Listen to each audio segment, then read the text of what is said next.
T minus 1 minute.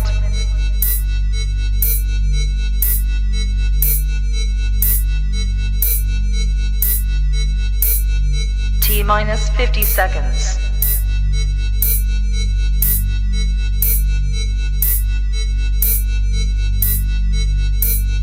T minus 40 seconds.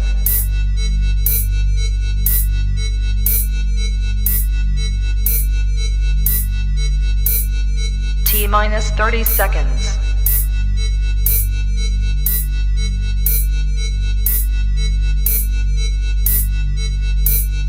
T minus 20 seconds.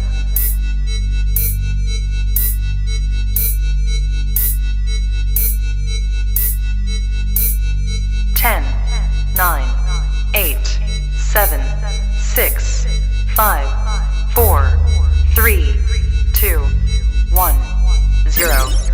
What the fuck?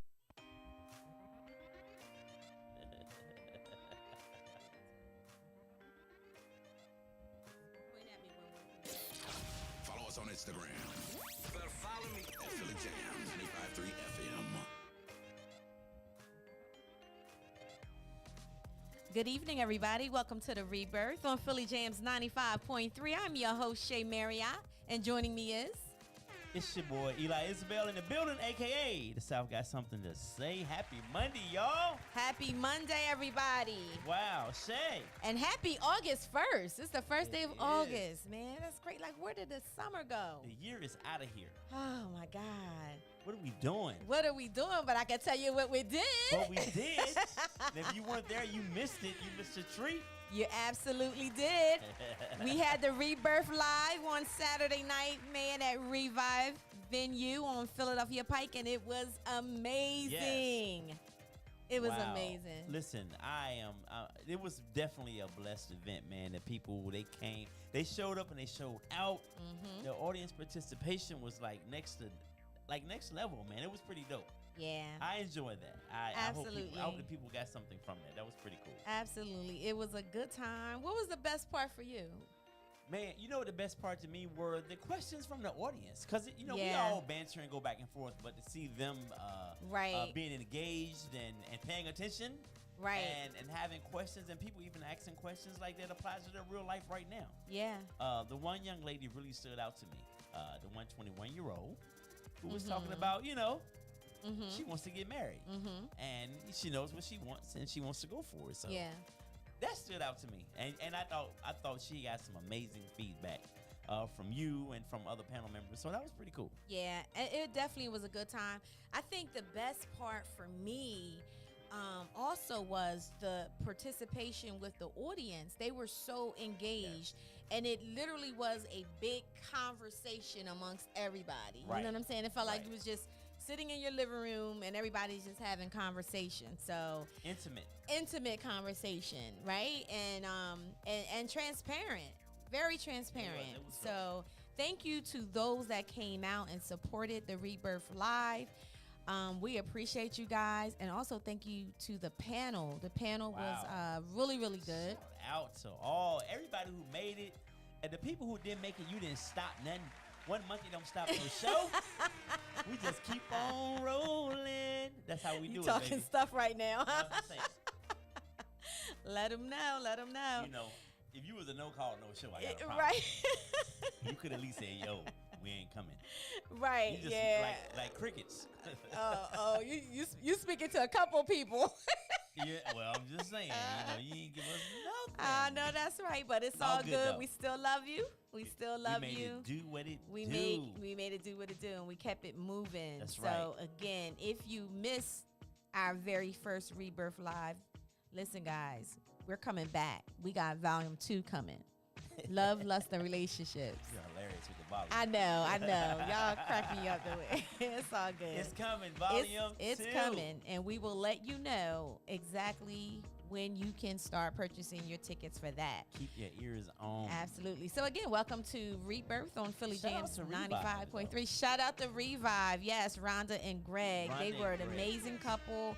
They are the owners of Revive, and thank you so much. You guys really, Yes. really just greeted us and made sure we were taken care of. So They did a phenomenal job. they did. So if you are looking for event space here Yes. in Wilmington, Delaware, make sure you check out Revive venue located on 729 Philadelphia Pike. And again, welcome to the Rebirth. Yes. If you guys want to join the conversation tonight, give us a call at 267-908-3166. You would think I would know the number by heart by now, but I don't. You don't call yourself. I don't call myself, right. Make sure you follow us on all social media platforms as well as wherever you get your podcasts. Make sure you check us out. We are going to be posting the Rebirth Live audio, the show, soon. So you'll be able to find that on iHeartRadio, Spotify, and all those places. All right? All Okay, right. so let's get into it. Hey.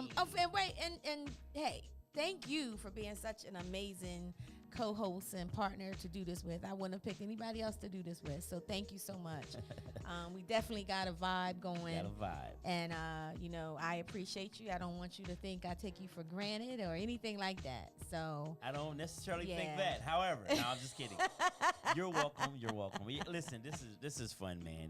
And after even tonight, after like a crazy day at work, this is where I can blow off a little steam. yeah, So I appreciate it for that, definitely. Probably more than anything. yeah. But to be able to enlighten and inform, that's a plus too.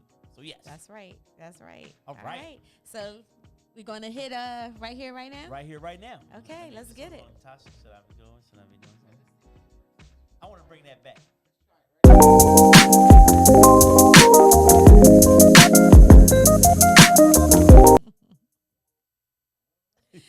All right. Oh, that's it? All right.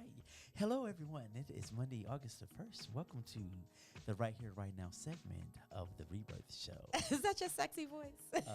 I normally turn this one on after about 8:30. Listen, man. It's a hater in the building. There's a hater amongst us. All right. Balenciaga, what are you doing? Balenciaga That's has crazy. Balenciaga now has what they call a trash pouch. Definitely a ridiculous little situation right here. They are selling trash bags for $1,790. It's crazy. I just don't understand it. Now, you materialistic Negroes out there. 'Cause I know some of y'all are labeled down. If I see anybody with a Balenciaga trash pouch and you tell me you did not get it from Cowtown, I'm fighting you on the spot. I don't, why? Why would anybody, what is it's a trash bag I just think for people $1,700? First of all, people have too much money on their hands and they don't know what to do with it. They really don't know what to do with it. That's the crazy thing. That's a know lifetime what to do supply with of it. Glad bags. If you go take $1,700 and go to the market and buy Glad bags, you can't even. They probably don't even have $1,700 worth of garbage bags in the in the market. Yeah. Insane, Yeah. insane. So please, I don't hate on nobody's hustle, but that's ridiculous. Don't do it. And they're actually going down the runway with the trash bags. Somebody's gonna be out here walking around holding a Balenciaga trash yeah. bag, matching their outfit. Exactly. They come in 3 colors. And it does. He's not They- joking. no, they It come comes in in 3 colors. Black, blue, and white. So you can carry your Balenciaga trash bag with you as you walk down the street, I guess. First of all, I'm not trying to wear nothing I can barely pronounce. I can barely even pronounce it. We over here struggling with Valium. Forget Balenciaga. No, I'm playing. You dead wrong. Listen, you know I throw words around like a frisbee all the time, so you can't. Don't listen. Don't It's be all offended by me. good. So that is our ridiculous right here, right now. The Balenciaga garbage bag. I mean, hey, do you? Today, I want to touch on in our Black History moment, man. Okay. Miss Shirley Anita Chisholm. If you don't know who she is, she was a United States Congresswoman, the first black to represent New York's 12th Congressional District, and in 1970, first black candidate for a major party to run for president of the United States. Wow. Shout out to Miss Shirley Anita Chisholm. She is no longer with us. She moved on to glory in 2005, but shout out to her. What she did, she ain't here. Well, you She's not listening to this. sound like you got a little preachy there for a minute. Well, Well, go ahead. under the sound of my Under the voice. sound of my if voice. you all will. But yeah, shout out to Shirley Chisholm, man. Definitely a trailblazer and For an sure. inspiration to many of us. For sure. And she's not trying to put labels on a regular trash bag. She was not. She did not. Jesus. So we got our priorities mixed up. Anytime you're trying to make a designer trash bag, you're gonna spend. I'm still stuck there. You're gonna spend $1,000-something to put trash in a bag that you already put in the trash can. Even if I hit That the doesn't lotto, even make if I did the sense. Mega Millions the other day, I still wouldn't make a dumb purchase like that. Was a $1 billion Mega Millions. Yeah. I still can't see myself buying a trash bag. Like, what is the point? But it goes back to appearance and image.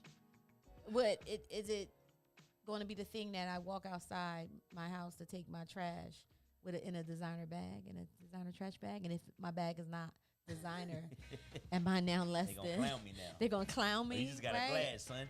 You just got a glad. Got the Balenciaga trash bag. Yeah. Insane. That's crazy. All right, well, Definitely we'll move on insane. from that, but that was pretty crazy. It's a So little annoying.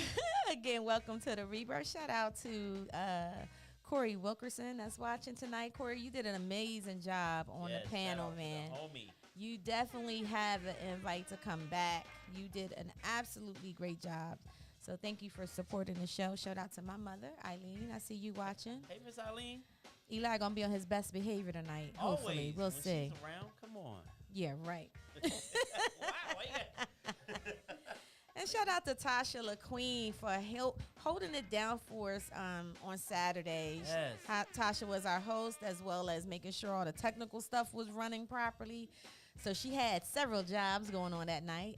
We appreciate you, Tasha. Thank Silent you for assassin. everything She gets that it you do. Done, Tosh. No doubt. Yeah. Jen, gotta show Jen some love. Of course, you didn't let me get there. I'm sorry. No, she a little sensitive. Boss Up Brand, Miss Jen Marshall. She definitely did her thing. Thank you, Jen, for just being there, being there, helping me out and making sure that I keep my nerves calm and all of that. A mess in I the wasn't back. a mess in the back. I was not. I was just hot. No, other than being hot. He was like, I'm so nervous. Yeah, I was nervous when I finally got there because it just all hit me, right? So it was like people kept asking me, was I nervous and was I ready for the show and all of that, like the whole week. All the way up until maybe a couple hours, I was really just like kind of out of it, like just kind of calm. I think I was just tired. But then as soon as I got my makeup done and I was headed there, it was just like, okay, now it was finally hitting me, right? So, yeah, I did get a little bit, The wine helped you out. nervous in the back a little bit, got a little hot and all of that, But it was a good thing, and was a everything great thing. just turned out right. So I definitely really appreciate that. What up, Brother Delic? Haven't seen you in a minute. Thank What you up, for what up, tuning what in up? tonight. Yo, All right, guys. So we're gonna jump into it. let's get it. So there was a actual video I wanted to show at our Rebirth Live, but the conversation was going so well and going so good, and it was so meaty. I could not stop it in that moment to show this video. And actually, Corey actually sent me this video. So this is going to be our topic tonight. Should you date outside of your league, emotionally or financially? We're going to show you a clip of this. Dating out of your league is not only about money, right? It can be about money. Oftentimes people like to categorize it like that, but it's not only about money. If I've gone through some stuff and I've been hurt and I've gone through the trauma and all of that, but I've done the work to heal and to be a better person so that I don't drag my baggage into my next relationship. If you come to me and you haven't dealt with those kind of things, you're emotionally unavailable, you got all of these things going on, you're dating out of your league. Go deal with that shit before you come and deal with me. Absolutely. So it's not always about money. I've been with many people that have showed me different things, and I thought that I knew everything. Mm-hmm. I thought I traveled, but there are different things upon life that people go through and they've seen. And then when you learn those things, it raises your league up. Absolutely. So most of us tend to date outside of our league because that's what we're infatuated by. That's what we're looking to become. So you might not want what they have, but being around and getting that knowledge. All right. Wow. So we're talking about, should you date outside of your league. Is it okay to ever date outside of your league? And that's going emotionally and financially. Now, the first thing that I thought about, Eli, is when I saw this, I like the perspective where she put it emotionally, because financially and status wise, right, we've always looked at that, Right. somebody, oh man, you dating outside your league, rather it's to a man that's dating a woman that either makes more or is on a different status, or rather it's the opposite, the woman dating a man that Right.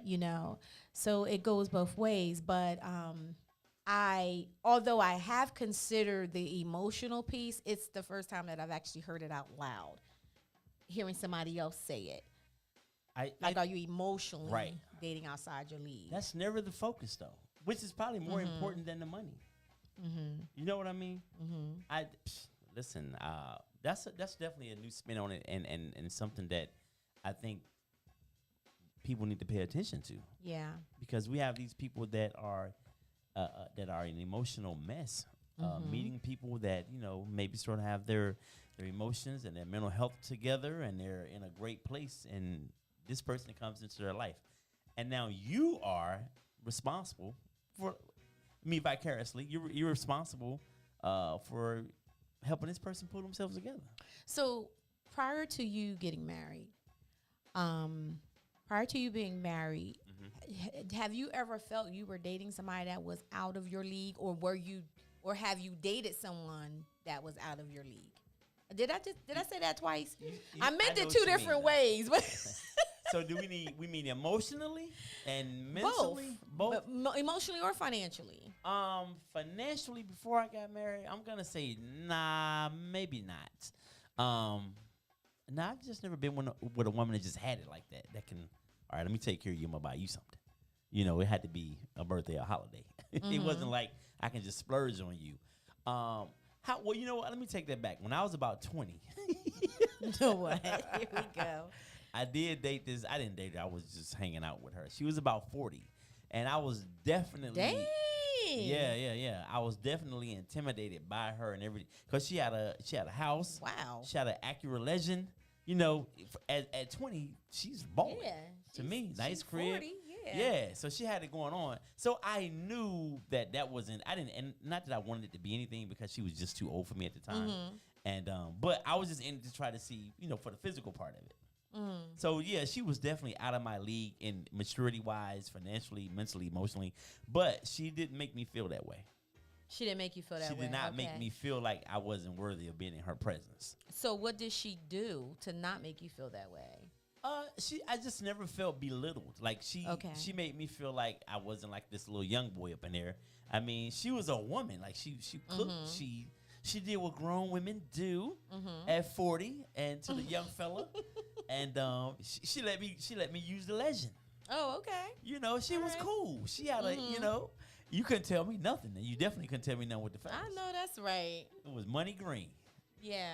Photo. She had all her limbs. I was going to ask that, Tasha. Did she have both arms? Well, look, when I was 40, I saw her years later when I was 40, and she was 60, and I was like, woo, definitely dodged a bullet. The years had not been kind. You know what? She was on a walking cane and everything. I was like, what the everything was silver, and she had a bad hip or something. I was like, oh, God. What if I just hung in there? And here we are now. I'm 40 and she's 60. You know what? See? I'm saying, she's out my league. I'm so glad she was out my league. She was out your league. Okay. Yeah, I had a nursing home visiting her. Okay. All All right. right. Well, that's interesting. Very interesting. What up, Jen? So let's get into the video. She says that dating out of your league could also doesn't have to be just financial, but it's also an emotional thing. And I don't think that people really look at it from that standpoint. People always look at it from the financial thing, or how they look. How they look. That's another thing. That is another thing. How a very attractive person. Right. What do we say? How they get done? How you pull that? How you pull that? That's you. So where does that come from, though? Where does that come from? Why do people do that? Yeah. I know you don't know where it originated, it's but rhetorical, like why do we assume that somebody is out of somebody's league? And please chime in, guys. And the number's 267-908-3166, or please chime in over social media. Put it in the comments. I'm gonna say for all the reasons we've said, like because of where a person may look, because of their financial status, maybe because of their background. You know, think about how many times you say, "Oh, you got you got a little hood chick." Like I would have never thought you would date somebody like that. Stan said that at the Rebirth Live. I heard somebody say, "What? What?" I was like, "Oh shoot!" Just Stan use the phrase "hood." Stan was like a hood John. That's what he said. Yeah, he did. That's straight Philly. A hood John. I'm like, come on now, Philly in the building. Come on, merch. But but yeah, I think it's for those reasons right there. People, because you know what it is. I think it's classism, is prejudice. It's all of those things rolled into one that make people be like, damn, why? Because it looks like the person that people that seems to be in a better place. It's like they're dating down. Right. And you know what I mean? Yeah, exactly. And I think they're confused. So here's the thing, right? I don't know, that kind of bothers me a little bit, because when you say somebody's dating down, right, you're basing it off of what you think you might know about the person, rather it's their financial status, rather if they went to college or if they didn't. Right. You know, you said classism, where they from, you know, all of these things we can put in place. But that person that you are saying that, oh, you're dating down with, might be the one person that treats you like a king or treat you like a queen. But because they wasn't brought up, or they didn't attend a certain college or university, or they didn't live in the suburbs, or whatever causes you to feel like that person is, you know, you're dating out of your league. Right. That means I'm supposed to walk away from that person or turn them down, or find me somebody that is, you know, making equal to you in their eyes, to me or more, but or don't treat you well. But don't treat me well. Yeah. You know, now am I dating in my league? So that's really interesting to me, how we can quickly just let that roll off of our tongue. And I also think I think jealousy has a lot to do with it as well. Because people would quickly say that to someone that either they was trying to holler at, was trying to get with, and maybe they didn't get through that door, but the other person did, or it's something about them that they, you know, they want to have or want to be. Agreed. I agree, and I think that because we are such a judgmental society, like just be, you know, I think the part of it is people on the outside looking in, they don't know most of the times what you need and what would be good for you. And because it doesn't come in this little neat package, and you know it's degreed, it speaks with great, you know, they're very articulate, all these things that you think that person should have. Like, prime example, on the outside looking in, we were like, what the hell is Whitney Houston doing with Bobby Brown? Right. Whitney Houston was just as hood as Bobby Brown. So, but we didn't know that. We're just on the outside looking in, and I think that happens a lot. Like when Beyonce and Jay-Z, when that came together, I was surprised. I was surprised from a physical perspective of how Jay looked. He was able to bag her. Not that, because financially, Jay, you know, he was there. Right. But by looks, by looks, I would not put them two together. You know, but there are some women out here that find Jay-Z to be one of the most attractive men moving. I've heard women say that, like his swag makes him fine. I like Jay-Z. I'm not gonna say he fine, but I like Jay-Z. I think that he does have a swag about him and a charm about him that can help people overlook what he looks like. Yeah. And then you have people too they're attracted to intellect. So I'm a person that I am attracted to intellect, right? But no, I do care about what you look like. So I ain't even gonna put that out there. I do care about what you look like. They said Flavor Flav was very smart in high school. So Flav got a shot. Hell no. But intellect too is something that I do care about. I like to have conversations. But were you always that way? Like, I'm more into that as I've gotten older. You know what I'm saying? When I was in my 20s, I didn't give a shit how smart you were if you look good. You know what I'm saying? And that's from a guy perspective. But are women more passive about that when they're younger too? They don't care if you're so smart, as long as you got a little edge to you and you look good. I think what happens, and you know what, I'm only going to speak for myself because I really don't know. I really do think that's an individual thing, and I don't even think it's a gender thing. I think that it's, that can go both male or female. But for me, yes, the physical is what attracted me, but it was the conversation and the intellect that keeps me stimulated. Right. You know what I'm saying? So I found myself maybe dating someone that, I may have been attracted to, but eventually at some point, like, you started to lose me because the conversation got boring, or there was no conversation, or like maybe the immaturity started to come out. And it's just like, okay, you fine, but like you can't hold a conversation for. That's all you got from me. You right. fine. Yeah. So, and I think I don't want to say most women are like that because I think we're all individuals and it depends on, what attracts you. But for me, I've always been like that. Okay. Yeah. Even as a youngster. I mean, as a youngster, you're trying to learn yourself, so you damn sure don't know nobody else. No, but if you like smart, you like smart. Yeah, well, yeah, true. Did you like That's to do true. it in AP calculus or general math? I didn't date the bad guys though, which that would wasn't consider you. to be the bad boys. Okay. I didn't date the bad boys. That's why I always, when people say, "Oh, she's a good girl," I didn't date the bad boys. I didn't. So nothing towards the bad boys. It just wasn't. I just never didn't had date that them. phase. That's pretty amazing because I don't know many women who didn't go through that phase. Where they like to thug. No. Okay. Corey says you think it won't happen to you or you can change them. However, most times you don't know until it's too late. I'm assuming he was talking about early on when we were speaking in regards to the dating outside your league. Oh.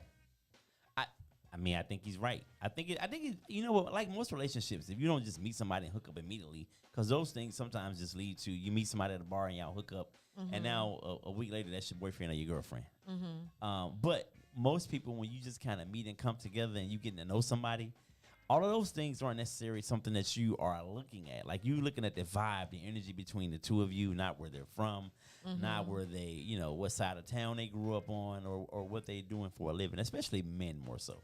Like if there's a connection, then I think we're looking at everything, maybe except for maybe what you do for a living. As long as you're probably not a dancer or something. I ain't going to say the S word. As long as you're not a dancer. I think okay.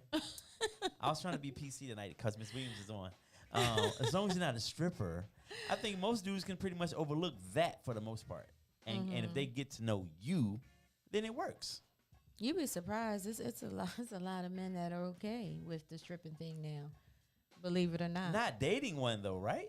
No, I'm serious. Like, dating, yeah. I am surprised. I've been out the strip club for many years. No, I just could not do that. Nothing against anyone who dances for a living. But I don't think you can ever be if you're actively dancing, you cannot be my woman. So, okay. So I have a question in regards to, do you think that men are more likely to date outside of their league as a way of manipulation as well? Because, so this is going to go to a whole nother level. So I noticed that. So I'm doing a whole series on narcissism. Okay. For the new practice that I'm opening with Lisa Savage. Expansion. Called Amani Healing Therapy Center. So that's it's also a private practice, virtual only, and it's for Black women. So it's called Amani Healing Therapy. So right now I'm doing like Narcissistic 101 and helping people understand, what narcissism is and how do you know you're in a narcissistic relationship? What does that look like? What are the signs? What is love bombing? What is gaslighting? All of those things. So what I have found, and not only just from my own experience, I did date someone that I would say has a narcissistic personality disorder, did very, very, very well for himself. whole different level of, you know, things. You know, he had it going on. Very charming. What's his name? Don't even go there. However, in the beginning of those things, it looked, you know, like, oh man, this person is really charming. They really got it together. But as time went on, and it didn't take long, I noticed that there was a control thing there. And because I wasn't the type of woman that could be controlled, or because I wasn't a person that, like I have my own bag, right? So I'm not with you because of what you have. Right. And because I wasn't able to be controlled from a money standpoint, it just didn't work. And they knew they couldn't do that to me. But from what I understand, it was just like those were the type of women that this person would date, women that they can control. Wow. And that they will be able to, you know, pretty much like manipulate, right? Yeah. So I think that, so my question to you again, do you feel that, you know, when it comes down to men, do men tend to date outside of their lead as a means of control or manipulation at times? I think that absolutely there are some men who do that. And I think some men may even do it and not realize they're doing it. Mm-hmm. That's just the way, you know, maybe that's what they saw. And so that's normal to them. Mm-hmm. The man may have just controlled every aspect of the relationship, down from the finances down to what maybe the woman would wear. So I do think, and then there are men who purposely do this. They manipulate the situation. And a lot of that goes back to what they've been through. And this is no excuse, but what they've been through and what they've been taught or not taught in reference to how to treat a person, and it speaks a lot to their self-esteem. So I think we normally exercise willful control and power over somebody when we feel like that this person, not having this person would do something to us spiritually and emotionally. So we want to exert that power to make sure we keep them in a certain place. So I do think I don't know if I know personally any men that maybe did that to women, but I do think men do that all the time. And I think some women, depending on the situation and how they're living, they submit to that way of living. Like you said, you have your own bag, so you're not going to be able to treat me that way because I don't need you in that way. But a woman who may need him in that way, they submit to that. They will submit absolutely to that and live a horrible life, but their bills are paid. Absolutely, everything is paid. You know what I mean? You know, and it was almost the funny thing is, it was like that person got offended when I didn't take money. So he would offer you money even though you weren't asking or making it seem like you needed? Right. It was like he would offer, he would, you know, say, again, we go into the narcissistic abuse, so which is really emotional, right? So, and anybody, if you've been in a relationship with a narcissist or you know someone that is a narcissist, they like to tease as well. They have this, it's like a kid, they like to tease. So at some point, I started to notice like stuff like that, like in a relationship or in a situation where, I'm gonna say a situationship, where they will find things to pick on just to try to tease, you know.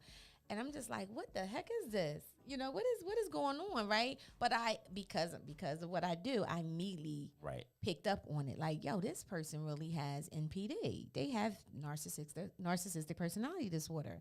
So their way to make up for that will be putting like a few $100 here, take this. Go get you get. Yeah, if I'm going somewhere, stop by so you can come and pick up this. And I'm like, what? Like, I'm good. I don't need that. Isn't good. Some of that also traits of a bully? Because you think about like bullies in high school or elementary school or whatever. Absolutely. They might not necessarily, and I'm just saying, you tell me, because they may not necessarily be a narcissistic person. But they're just like, they've been mistreated, so they're mistreating. So does it always end up being someone with narcissistic personality disorder? You know what I'm saying? Who manipulate and treat people that way? Oh, no, absolutely not. But the majority, when you're dealing with relationships like that, and you have that love bombing that comes into play, or that gaslighting, most definitely it is you're in a narcissistic situation. Right. And that doesn't have to be just with a mate.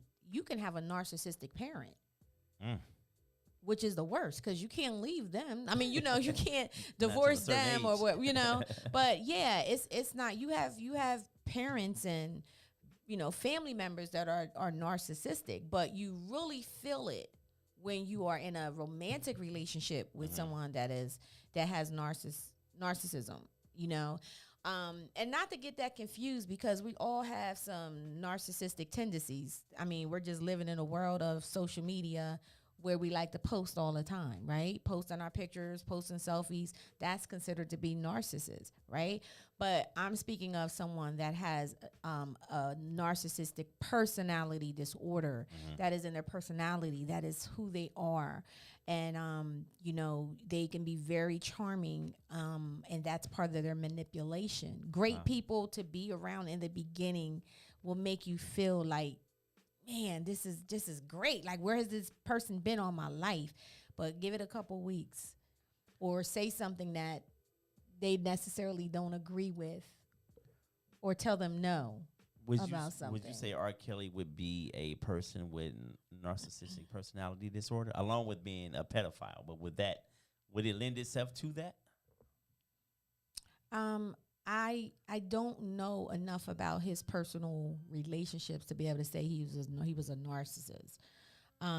He probably has a lot of narcissist tendencies. Does he have the disorder? I really don't know. Right. But feeling that a person that feels like they can't be touched, they're higher than anybody else and they could just get away with things or say what they want to say. Yeah, that really points to someone that could possibly have NPD. But there's so much wrapped up in regards to R. Kelly, I definitely wouldn't just throw a label out there on him.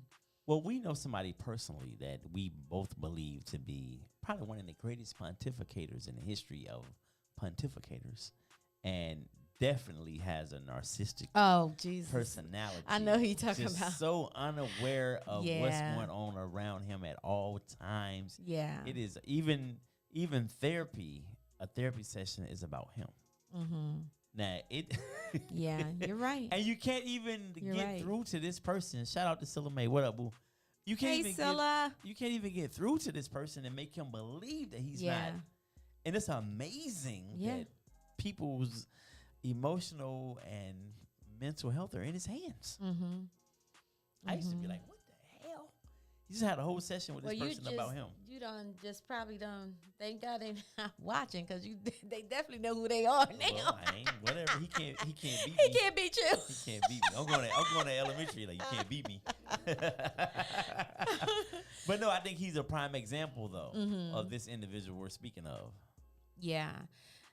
And again, a bully can grow up to be that though, because it's formed in your personality. So at a young age, if you have experienced certain things, you know, just like any other personality disorder, that's all formed at a very early age. And I think with him, it's a coping mechanism. It's a way to protect himself. So you don't see all of the other flaws. You don't see that I have this problem or that problem because I'm going to push my intelligence in your face. So also think about though the parents. Right? So if you come from a parent that is, a lot of your narcissistic people too comes from parents that have high expectations and they feel like they can never be enough or meet their parents' expectation. I can never do enough. I can never be perfect enough because the parent is not, it's like push, but you're not praising either. Right. So then they grow up with this, I have to be, because that's how the person I was dealing with, I think that was his issue. Right. I think he had a very, very rough childhood in regards to emotional stuff. And I do know that he got bullied, and I also believe there was a lot of low self-esteem going on because of, you know, just like you said, remember you were saying back in the day, you used to be called certain names or whatever, right? And this person Black, was ugly. too. Yeah. So this person was too.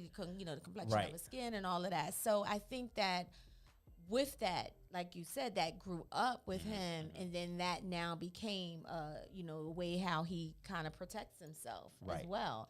And I'm going to do good. I'm going to do better. And I'm going to prove everybody wrong that I can do this and I can do that. I'm going to join a fraternity. I'm going to do this. So it's like all of this stuff, but you didn't take care of that inner stuff that needed to be healed. Right. You made your appearance and everything looks good on the outside. On paper. Hell of a person. You're a hell of a person. But Yeah. in real life, to sit down and just really go deep, it's just like, whoa, you're going too deep now. Hold on. You're not supposed to see that part of me. You know what I'm saying? So, but when you paint it like that, I think we probably know a lot of people like that. Oh, like yeah. The way Absolutely. The way you just phrased it, how this individual particular person is, I think we know. I feel like I know several people like that now. Yeah, just, you know what? And I don't want to say overachievers, or some of them could be, have this trait. However, I do think that when you just like trying to always achieve, and like, who are you trying to, like you said, who are you trying to please as an adult? And you're chasing that that praise and that love from somebody who's not going to validation. That make you have a lot of student loans. Because you constantly and it gives a very lonely life, as well, because a person that's like that, they have a very hard time having long-term relationships. Right. So that's another giveaway. If the person has a hard time with interpersonal relationships, or you see them jumping from one relationship to another, that's a problem. That's a sign that something's going on there, So I know that the topic tonight is about dating outside of your league, and we kind of went off track in regards talking about narcissism and narcissistic behavior and stuff like that. But it's definitely something to think about, because that's where the emotional piece of this comes into play. Not even a financial, but emotionally dating outside of your league. So now I can say I've definitely dated outside of my league emotionally. I definitely have done that. And what was that like? And then I have a question for you to answer. You can answer both of these. So let's say you're the more stable of the two. So that puts that other person out of your league. Have you ever been in a situation where you might have been the less stable at the time, emotionally and mentally? So speak to those two things, if you will.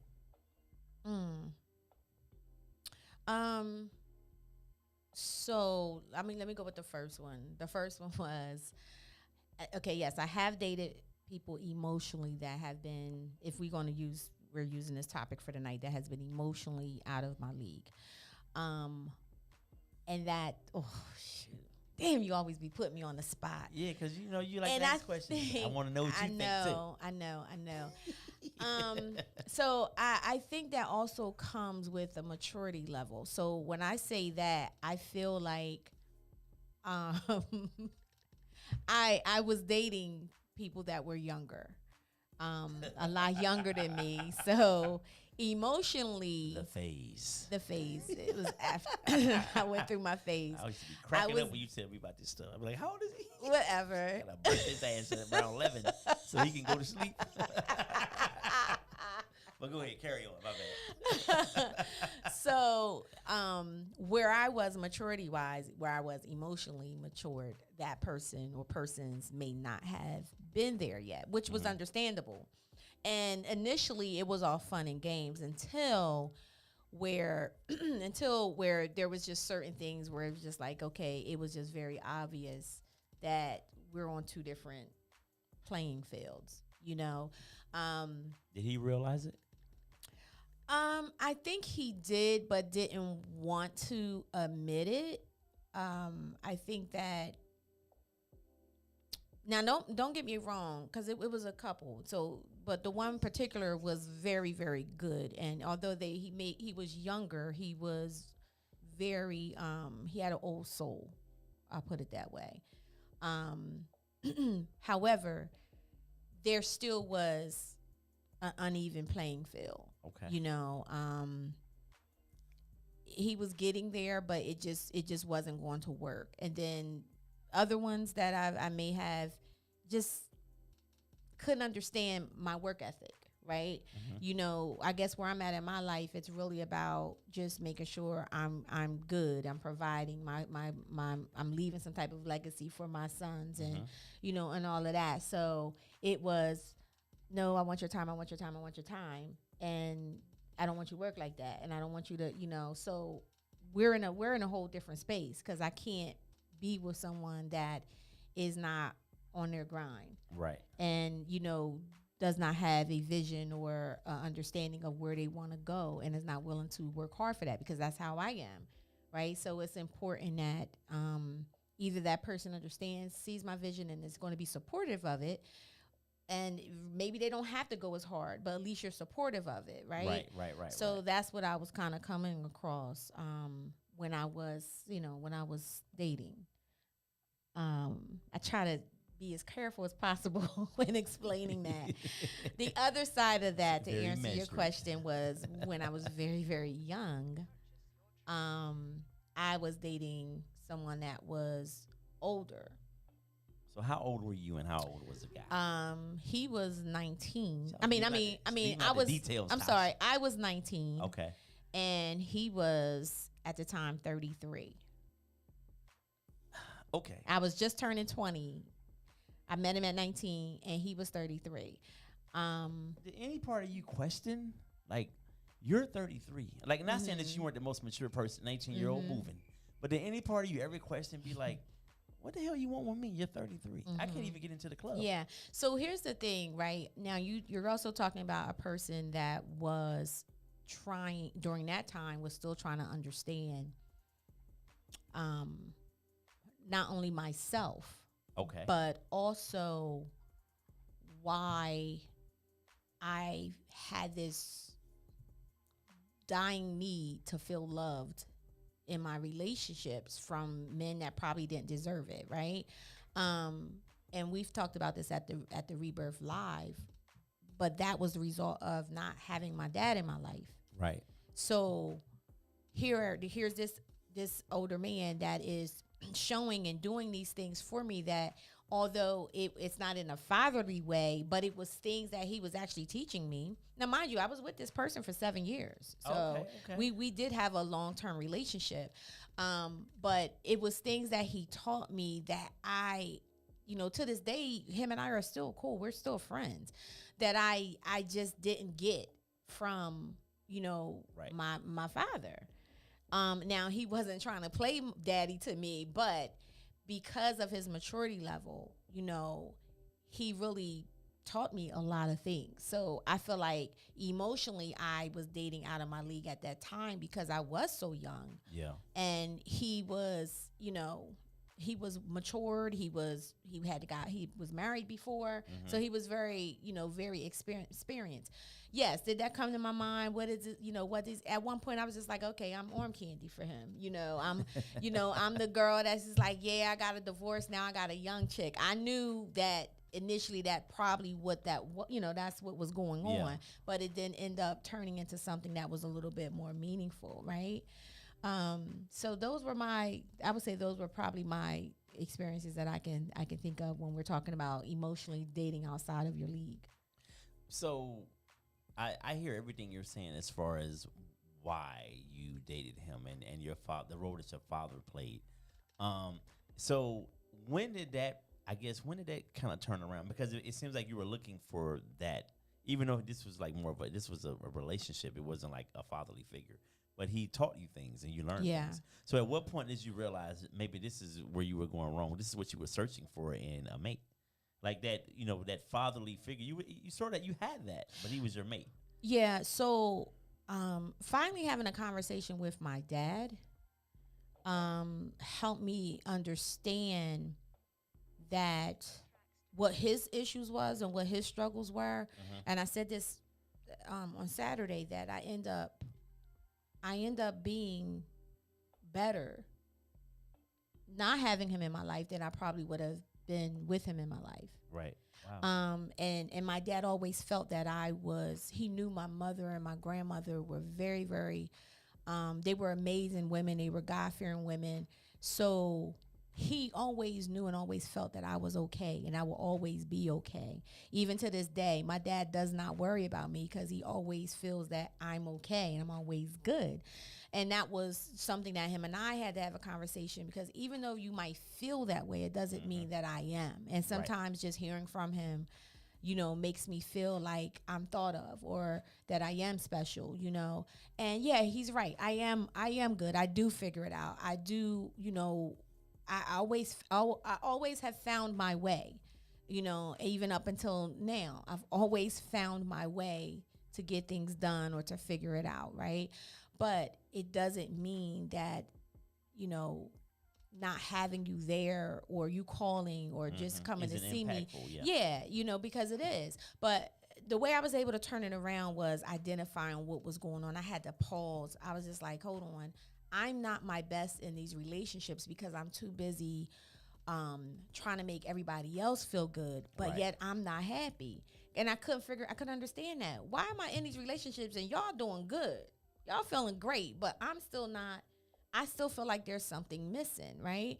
So being able to pause and really just kind of go a little bit inside and start understanding what my relationship patterns were, what my dating patterns were, having a conversation with my dad, and forgiving myself, forgiving my own self for feeling like I had to be or carry myself a certain way, or I had to accept what was a false negative. It wasn't, I mean, it wasn't love, you know, but it was more acceptance that I wanted. I wanted someone to pick me. Why aren't you picking me, right? Because as a child, it was like I didn't feel like my dad picked me. So it was the same way in my relationship. So I would always end up with guys that was either cheating or dealing with other women. And I felt, again, why aren't you picking me? And it just was a reminder of how I wasn't chosen, you know, as a child, in regards to my own relationship with my father. So all of that stuff had to come up for me in order for me to be able to process it and then start to heal it. And once I healed it and realized how amazing I am as we use the word narcissistic, as a woman, you know, and I'm gonna own that, because we have to love ourselves more than we love our partners or the people that we with. We can love them, but we gotta love ourselves more. We have to love ourselves more. I have a follow up to that. So Corey says, I'm gonna read this first. Corey says, do you feel the term narcissist is overused today? I do, just like the term bipolar is overused. Oof. Everybody's bipolar now. Everybody's bipolar. I mean, kids could be like, oh my God, my mom is being so bipolar today. You know, not my kids, but I'm just saying kids in general, you know, it's just like, oh, my parent is bipolar. You know, yeah, the word is definitely overused, but narcissism is what it is. You know, people are very narcissists. So in a sense it's overused, but in a sense it's not, because people are very narcissists. I mean, think about it. Think about, you know, just look on social media. You got women bent over clapping their butt cheeks just to get likes. Is that not narcissist? That's a little low self-esteem thrown in there too, I would say. For some of them. Just because you're narcissist doesn't mean you don't have low self-esteem, because most of the time you do. Yeah. And it's a cover-up. Yeah. For that low self-esteem. No, I agree. Absolutely. I agree. You know? So that is a yes and no for me, Corey. I think that we're quick to use the word, but it is what it is. It really is what it is. I think being able to understand it, and that's why I was trying to break down the difference between someone that's narcissist versus someone that has a narcissistic personality disorder. We all have a little bit of narcissism in us. All of us. We all do. I'm very humble. No, you're not. But we all do, right? That's just where we are in society. But then we get to the point where when your behaviors become manipulative and demeaning and, you know, see, that's a whole nother thing. And at the same time, because honestly, I thought I was dating Dr. Jekyll and Mr. Hyde. Sheesh. I'm like, well, who are you today? Because I did not know what I was going to get. It was that bad.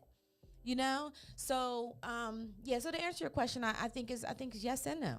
I think that also. So the good and all of that, where you were saying about not having your father and that lack of a relationship, I think like I think that we are where we are today as far as being helpers, being therapists, being counselors, doing all of the things that we do today. I think a lot of that goes back to how we maybe felt or were made to feel growing up. And I think it's led, I know for me, I can definitely say it's led me to the helping profession, like not having my father and then just like really being focused on being a good dad. I think it really has driven me to try to be the dad to every kid I work with.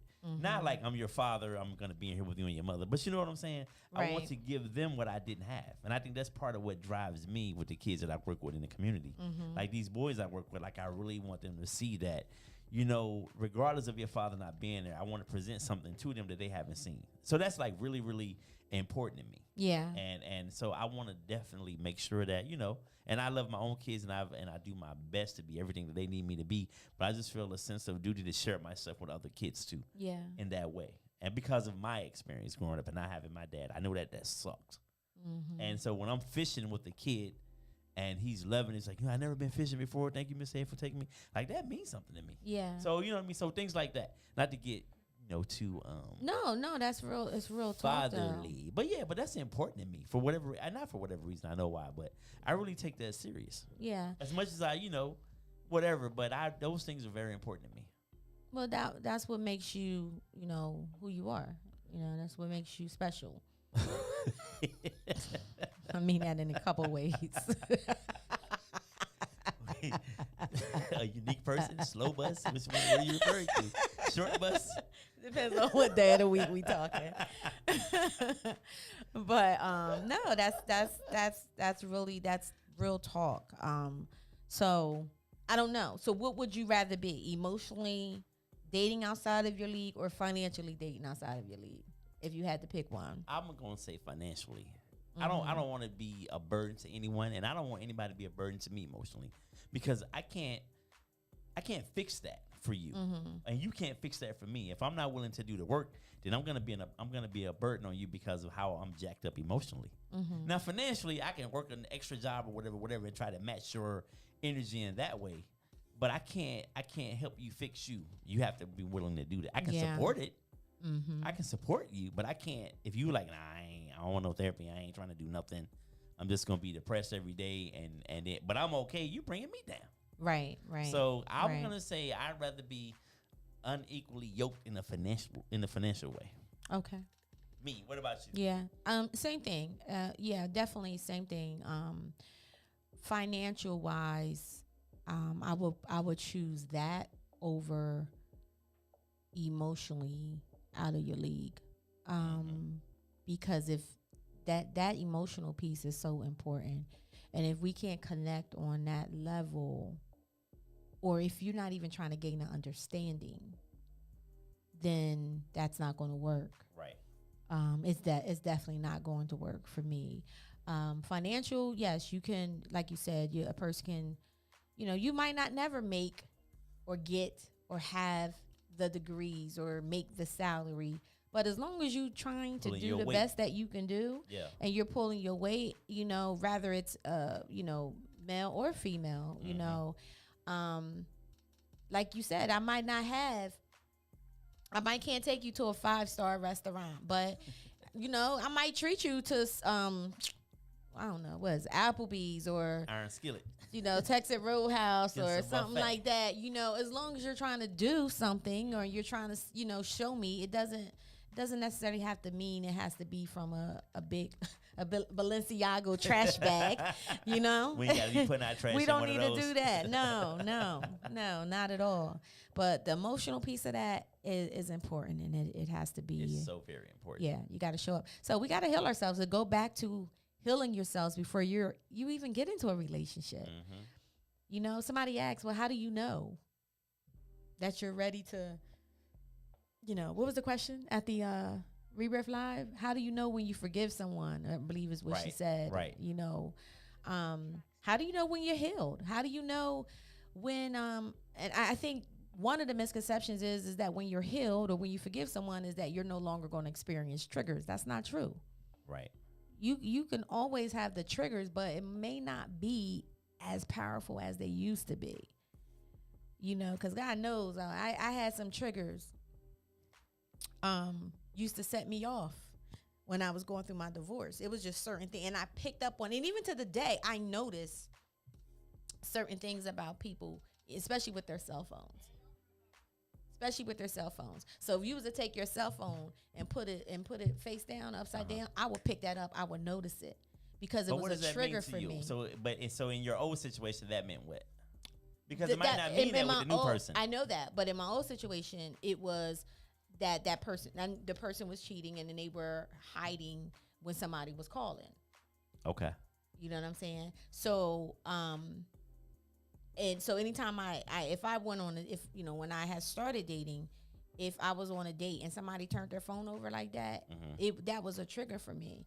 And either I would not go on the next date with them, or I would tell them. Shut it down? Yeah, I would shut it down. But that also told me that I was not in a space. You weren't healed. I wasn't ready yet. That told me right there I wasn't ready yet, right? But now, I might see it. I'm like, oh, okay. It might come to my head. Oh, okay. What you trying to hide, right? But it doesn't. It'll leave, because sometimes I turn my phone upside down. And I do at night when I go to sleep, because once my phone goes into rest mode or whatever, a light comes on, and my room is so dark that light would throw me off, and it's not. And I put it away from me, like over on the sink, and charge it over there, but. It's definitely not, because it ain't for that reason. But I can see how somebody could think that. Yeah, absolutely. Yeah, depending on your experience. Absolutely. And then you have, like we were, oh gosh, it was me and a couple ladies. We had went to Bahama Breeze, I believe.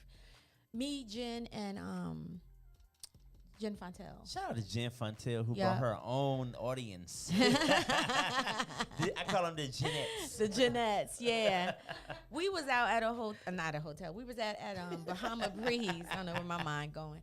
And we saw this couple, like the girl kept getting up, following her man around the restaurant. And he's just like, yo, why are you following me? She would follow him to the bathroom, and he would come. Now, mind you, he was coming back and forth in our area a couple of times. Were these clear people? No, they were. It was a black couple, and they literally got into like an argument in the restaurant, right? And me and Jen was sitting there talking. I'm like, something is triggering her for her to get up and keep following him around a restaurant. Like, where are you going? You either going to the bathroom or back to your table. What are you doing?